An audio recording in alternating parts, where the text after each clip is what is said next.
Aujourd'hui, une vidéo sur un sujet de prédilection chez moi, le gluten et particulièrement le sans gluten. Et aujourd'hui, je vais vous expliquer pourquoi les produits industriels sans gluten sont mauvais pour la santé et la ligne, donc mauvais à double titre. La suite après l'intro.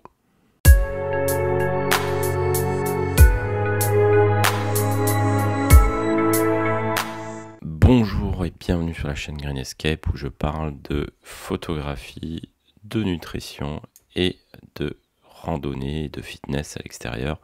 Aujourd'hui, de nouveau, une vidéo sur la nutrition. J'ai un petit guide sur le jeûne intermittent et les régimes faibles en glucides. Donc si ça t'intéresse, regarde juste sous cette vidéo pour recevoir mon petit guide gratuit. Les produits sans gluten industriels, il y en a énormément, c'est un marché qui est en train d'exploser et les gens pensent que quand ils mangent sans gluten, c'est bon pour la santé. C'est vrai, par contre, manger ce type de produits industriels, c'est pas vraiment un geste santé et un mauvais réflexe. Il y a plusieurs raisons que je vais détailler tout de suite.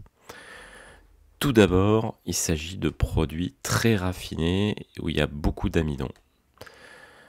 Et quand vous avez comme ça quelque chose qui est encore plus raffiné, c'est-à-dire que vous enlevez l'écorce d'une céréale et vous gardez que l'amidon, ou vous prenez de la pomme de terre et vous gardez que l'amidon, et vous avez quelque chose qui va augmenter le taux de sucre dans le sang très rapidement. Donc, c'est des produits avec un index glycémique élevé, et qui dit index glycémique élevé dit prise de gras, tout simplement parce que l'insuline va monter. L'insuline est une hormone qui sert à plein de choses, mais aussi une hormone de stockage.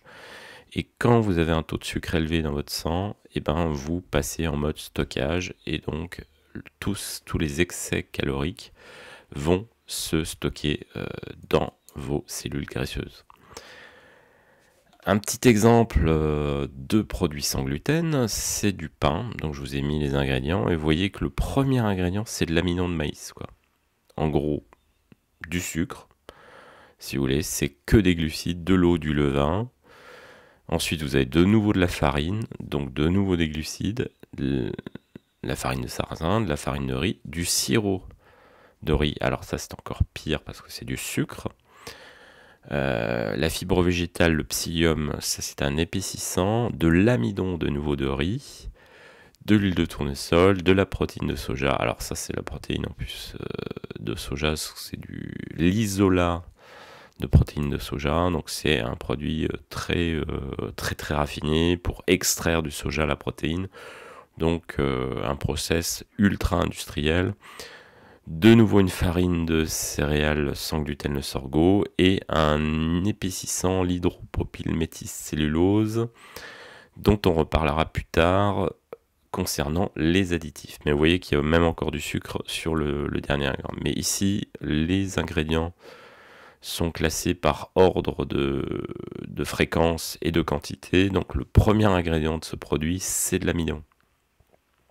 Et donc effectivement, c'est beaucoup trop de sucre, de glucides pour un humain.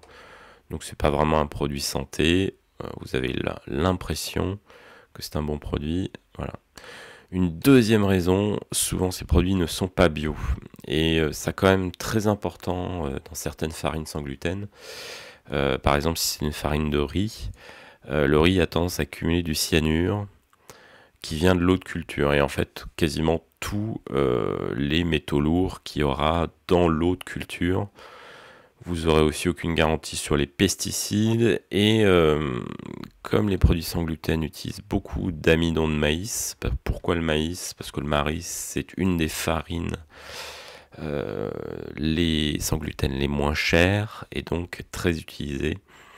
Et là, je suis quasiment sûr qu'ils ne peuvent pas vous garantir qu'il n'y ait pas d'OGM, sachant que le maïs est aussi une des céréales qui existe avec des variétés OGM. Alors, peu cultivées en Europe, voire interdites, il me semble, mais ça n'empêche pas que vous ne pouvez pas garantir qu'il n'y ait pas eu de contamination ou des stocks de pays où c'est autorisé qui sont utilisés en production. Et alors évidemment, vous pouvez pas utiliser du bio parce que déjà c'est beaucoup plus cher le sans gluten, et donc vous, pour maîtriser vos coûts, vous utilisez du coup des farines non bio.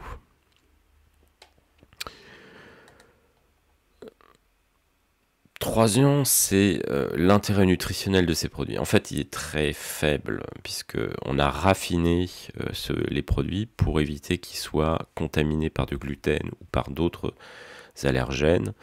Vous travaillez dans des usines qui sont hyper propres, avec en fait des lignes de production qui sont séparées de votre ligne de production normale, puisque évidemment, par exemple, prends quelqu'un qui fabrique du pain industriel, il va être obligé de nettoyer sa ligne de production s'il fait du sans gluten pour éviter les contaminations, ou alors d'avoir carrément une chaîne de production séparée.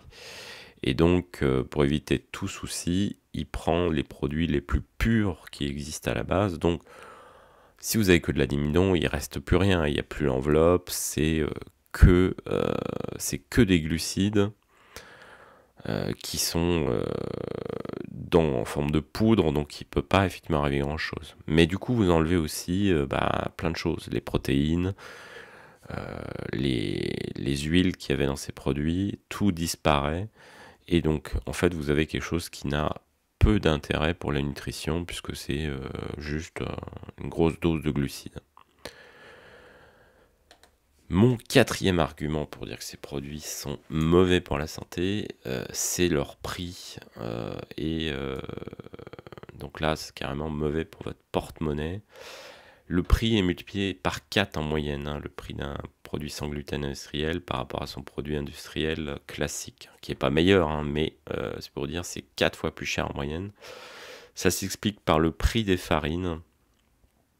Les farines sans gluten sont plus chères, que leurs homologues avec gluten, parce qu'elles sont cultivées différemment, que derrière dans le process, il faut garantir la non-contamination de ces céréales, qu'elles ne soient pas mélangées avec des céréales, etc.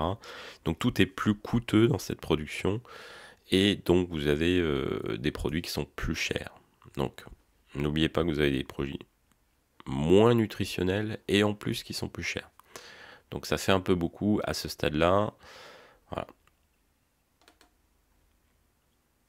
Dernière raison que je vais vous donner, c'est l'utilisation d'additifs pour remplacer le gluten potentiellement nocif.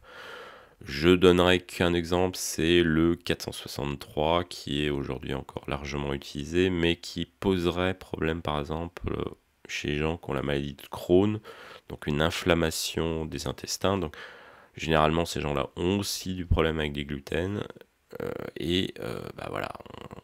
Pour remplacer le gluten, qui a un intérêt, qui est une protéine qui crée élastique, elle permet de faire gonfler le pain en retenant le CO2 produit par la levure. Donc quand vous voulez recréer les conditions pour recréer l'équivalent de quelque chose qui avait du gluten, vous devez mettre plein d'additifs pour stabiliser le pain, l'épaissir, etc. Et tous ces produits ne sont pas forcément très bons, et donc peuvent causer des problèmes. Là, j'ai donné un exemple, mais il y en a encore d'autres parmi ces additifs qui peuvent poser problème. Alors évidemment, qu'est-ce qu'on fait dans ces cas-là si on dit que c'est pas bon pour la santé? Bon, déjà, limiter au maximum la consommation de ce type de produits. Si vous voulez manger sans gluten en pâtisserie ou du pain, faites-le vous-même. Ça vous permettra d'utiliser des farines de meilleure qualité et d'éviter la déperdition de nutriments. C'est-à-dire que vous pouvez rajouter des choses dans votre pain, des graines, etc., pour que le pain ait un intérêt nutritionnel plus intéressant. Mais voilà, ne tombez pas dans le panneau marketing de ces produits. Je sais que c'est à la mode en ce moment, le sans gluten. C'est pas franchement une bonne idée. Aussi pour votre ligne, puisque c'est des produits très forts en glucides, très glycémiants, et donc peu conseillés pour quelqu'un qui veut garder sa ligne.